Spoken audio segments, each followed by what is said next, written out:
아빠. 어린아이가 아버지에게 물었습니다. 우리 집은 왜 매년 주식에서 돈이 나와? 아버지는 잠시 미소를 지었습니다. 그건 말이지. 아버지는 아이를 바라보며 말했습니다. 내 증조할아버지 덕분이야. 증조할아버지? 아이는 고개를 갸웃했습니다. 응. 증조할아버지가 부자였어? 아버지는 고개를 저었습니다. 아니, 우리 증조할아버지는 부자가 아니었어. 아이는 더 궁금해졌습니다. 그런데 어떻게 우리 집에는 계속 돈이 들어와? 아버지는 잠시 창밖을 바라보았습니다. 그리고 아주 오래전 이야기를 시작했습니다. 우리 증조할아버지는 평생 직장에 다니셨습니다. 아침이면 출근하고 저녁이면 퇴근했습니다. 월급을 받으면 생활비를 쓰고 남은 돈은 저축했습니다. 그렇게 30년을 일했습니다. 그리고 어느 날 회사를 그만두게 되었습니다.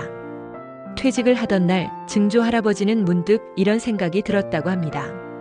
나는 평생 돈을 벌었는데 왜 돈이 나를 위해 일하게 만드는 방법은 몰랐을까? 그날부터 증조할아버지는 늦은 나이에 주식 공부를 시작했습니다. 처음에는 어려웠습니다. 차트도 어려웠고 기업의 재무제표도 어려웠습니다. 뉴스를 봐도 무슨 말인지 잘 알 수 없었습니다. 하지만 하나씩 공부하기 시작했습니다.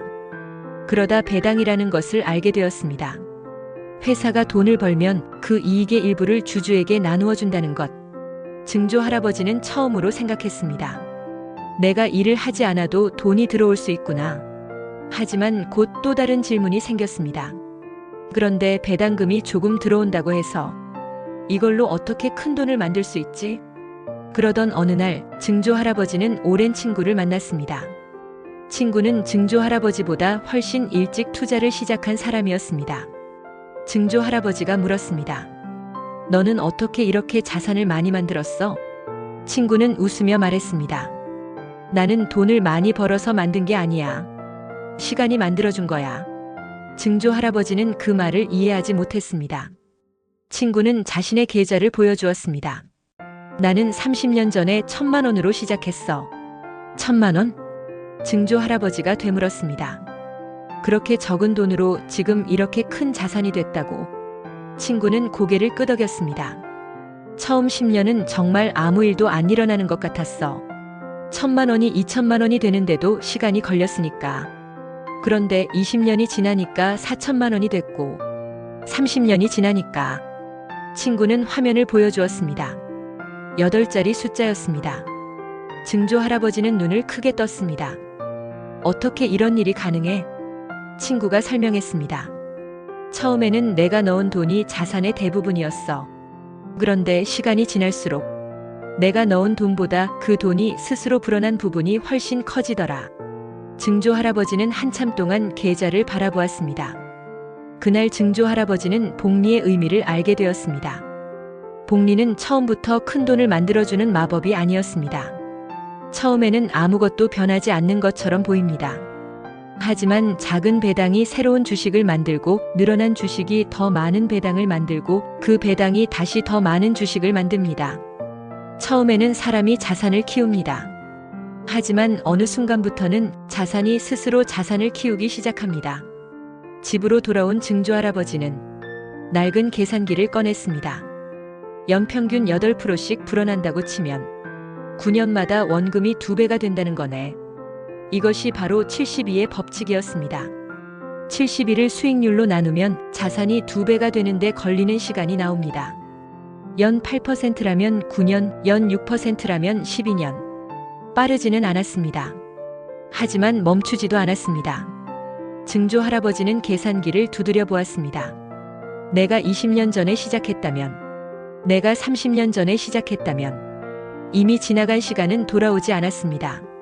증조할아버지는 자신이 조금 늦었다는 것을 알았습니다. 하지만 곧 생각을 바꾸었습니다. 내가 과거로 돌아갈 수는 없지만 내 아들은 지금부터 시작하게 할 수 있지 않을까? 그때부터 증조할아버지는 더 깊이 고민하기 시작했습니다. 어떤 주식을 사야 할까? 증조할아버지는 처음에는 좋은 기업의 주식을 찾아보았습니다. 하지만 곧 이런 생각이 들었습니다. 지금 좋은 회사가 30년 뒤에도 좋은 회사일까? 100년 뒤에도 이 회사가 존재할까? 기업은 성장하기도 하지만 쇠퇴하기도 합니다. 때로는 사라지기도 합니다. 지금의 대표 기업이 미래에는 새로운 기업에게 자리를 내줄 수도 있습니다. 증조 할아버지는 옛 신문을 뒤적여 보았습니다. 수십 년 전 시가총액 최상위에 있던 기업들 중에는 지금은 이름조차 낯선 회사들이 많았습니다. 한 시대를 호령하던 기업도 영원하지는 않았습니다. 증조 할아버지는 고민했습니다. 그렇다면 한 기업에 우리 가족의 미래를 맡겨도 괜찮을까? 그리고 오랜 고민 끝에 한 가지 결론에 도달했습니다. 한 기업이 아니라 지수에 투자하자. 특히 미국 대표 지수처럼 수많은 기업을 담고 있고 시대에 따라 기업이 계속 바뀌는 지수라면 어떨까? 오늘의 대표 기업이 사라지더라도 새로운 기업이 그 자리를 대신합니다. 약해진 기업은 빠지고 성장하는 기업은 들어옵니다. 증조 할아버지는 그때 깨달았습니다. 기업은 바뀌지만 경제는 계속될 수 있다는 것을. 100년 뒤 어떤 기업이 세계 1등이 될지는 알 수 없습니다. 하지만 미국 경제가 100년 뒤에도 성장할 가능성은 믿을 수 있었습니다. 그래서 증조 할아버지는 특정 기업이 아니라 미국 대표 지수에 투자하기로 했습니다. 증조 할아버지는 100년 뒤의 기업을 예측하지 않았습니다. 대신 100년 뒤에도 계속 변화하며 살아남을 수 있는 시스템에 투자한 것입니다. 그렇게 마음을 정한 증조 할아버지는 퇴직금과 평생 모은 돈 중 일부를 합쳐 1억 원을 만들었습니다. 그리고 이 돈을 대대손손 프로젝트의 첫 씨앗으로 만들기로 했습니다. 이 돈은 자신이 쓰기 위한 돈이 아니었습니다. 자녀에게 물려주기 위한 돈이었습니다. 어느 날 증조 할아버지는 아들을 불렀습니다. 그리고 말했습니다. 이 돈으로 지수에 투자하거라. 아들이 물었습니다. 아버지, 이 돈을 저에게 주시는 거예요? 증조 할아버지는 고개를 저었습니다. 아니, 이건 내 돈이 아니다. 아들은 놀란 표정으로 바라보았습니다. 증조 할아버지는 계속 말했습니다. 이건 내 자녀의 돈이고, 내 손주의 돈이고, 아직 태어나지 않은 증손자의 돈이다. 그리고 이렇게 말했습니다. 이건 대대손손 프로젝트다. 증조 할아버지는 아들에게 몇 가지 약속을 하게 했습니다.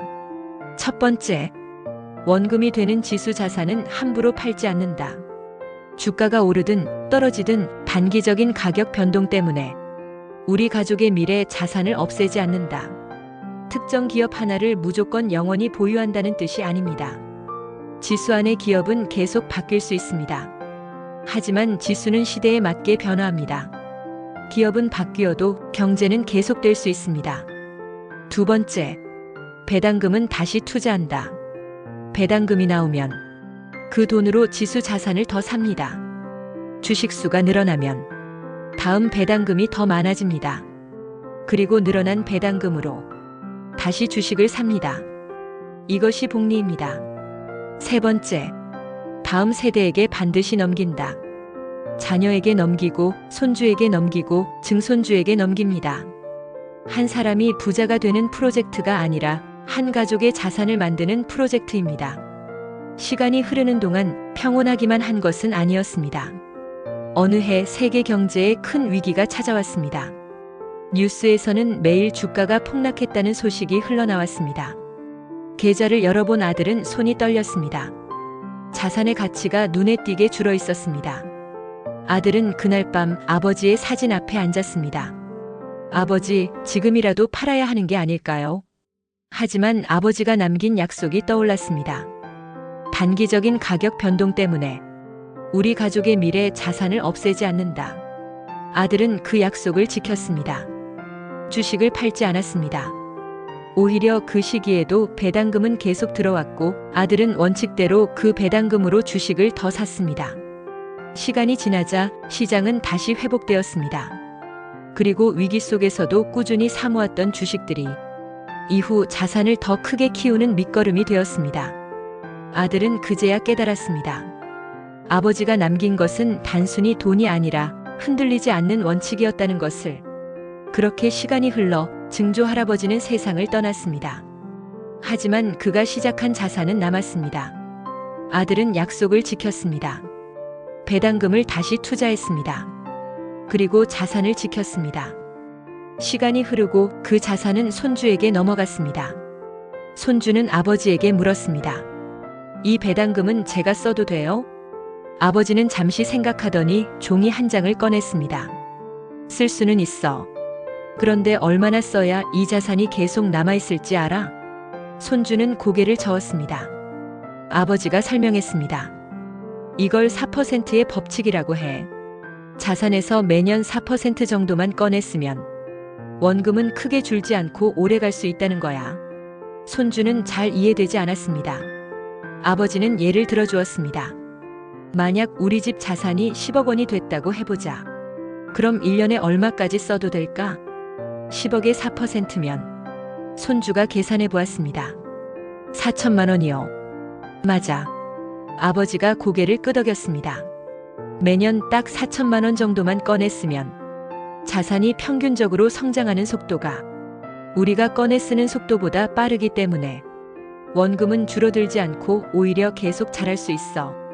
하지만 만약 매년 8천만 원, 1억 원씩 꺼내 쓴다면 자산이 자라는 속도보다 꺼내 쓰는 속도가 더 빨라서 언젠가는 원금이 줄어들기 시작할 거야.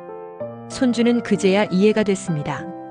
그러니까 배당금을 다 쓰지 말라는 게 이런 뜻이었군요. 아버지가 웃으며 말했습니다. 맞아. 이 법칙만 지키면 우리는 평생 이 자산에서 돈을 꺼내 써도 자산은 절대 사라지지 않아. 오히려 다음 세대에게 넘길 때는 지금보다 더 커져 있을 수도 있지. 손주는 배당금의 일부를 사용했습니다. 하지만 나머지는 다시 투자했습니다. 그렇게 자산은 계속 커졌습니다. 그리고 다시 다음 세대에게 넘어갔습니다. 그래서 아이가 다시 물었습니다. 증조 할아버지는 지금 어디 있어? 아버지는 잠시 미소를 지었습니다. 아마 하늘에서 우리를 보고 계시겠지. 아이는 다시 물었습니다. 증조 할아버지가 우리 집을 부자로 만든 거야? 아버지는 고개를 저었습니다. 아니, 증조 할아버지는 우리 집을 부자로 만든 게 아니야. 우리 집이 부자가 될 수 있는 시작을 만들어 주신 거야. 아이는 조용히 계좌를 바라보았습니다. 처음 시작은 1억 원이었습니다. 만약 그 1억 원이 연평균 8%씩 불어났다면 30년 후에는 원금의 약 10배, 60년 후에는 원금의 약 100배, 90년 후에는 원금의 약 1000배에 가까워집니다. 물론 실제 시장은 매년 똑같이 움직이지 않습니다. 오르는 해도 있고 크게 떨어지는 해도 있습니다. 하지만 긴 시간 동안 원칙을 지키며 재투자했을 때 그 흐름이 만들어내는 결과는 처음의 상상을 넘어서곤 합니다. 배당은 주식을 만들었고 주식은 더 많은 배당을 만들었습니다. 그리고 그 과정은 한 세대에서 끝나지 않았습니다. 두 세대, 세 세대, 그리고 계속 이어졌습니다. 증조 할아버지는 자신이 시작한 자산의 최종 결과를 보지 못했을 수도 있습니다. 하지만 괜찮습니다. 나무를 심은 사람이 그 나무의 모든 열매를 먹을 필요는 없으니까요. 어떤 사람은 자신이 먹을 나무를 심습니다. 하지만 어떤 사람은 자녀가 먹을 나무를 심습니다. 그리고 어떤 사람은 손주와 증손주가 먹을 숲을 만듭니다. 증조 할아버지는 부자가 아니었습니다. 하지만 한 가지는 알고 있었습니다. 나는 늦게 알았다. 그러니 내 자녀는 더 일찍 알게 하자. 그리고 그 생각이 우리 집안의 첫 번째 자산이 되었습니다. 오늘 여러분이 시작하는 작은 투자도 당장 여러분의 인생을 바꾸지 못할 수 있습니다. 하지만 자녀의 인생을 바꿀 수도 있습니다. 손주의 인생을 바꿀 수도 있습니다. 그리고 100년 뒤 아직 태어나지 않은 누군가가 이렇게 말할 수도 있습니다. 우리 집안의 첫 번째 자산은 증조 할아버지가 시작하셨대. 배당은 오늘 받습니다. 복리는 시간이 만듭니다. 그리고 시간은 한 사람의 인생을 넘어 대대손손 이어질 수 있습니다. 증조 할아버지는 100년 뒤 어떤 기업이 1등이 될지 알 수 없었습니다. 그래서 특정 기업을 선택하지 않았습니다. 대신 시대가 바뀌면 기업도 바뀌는 미국 대표 지수를 선택했습니다. 기업은 바뀌어도 경제는 계속됩니다. 주식은 물려주고 기업은 바뀝니다. 그리고 시간은 자산을 키웁니다. 내 대에서 부자가 되지 않아도 괜찮습니다. 내 대에서 시작하면 됩니다. 그리고 언젠가 여러분의 증손자가 여러분의 이야기를 자신의 자녀에게 들려줄지도 모릅니다. 우리 집안의 첫 번째 자산은 아주 오래전 한 사람이 시작했단다. 이것이 바로 대대손손 프로젝트입니다. 이곳은 꿀배당입니다. 배당은 오늘 받지만 자산은 시간과 함께 대대손손 자랍니다.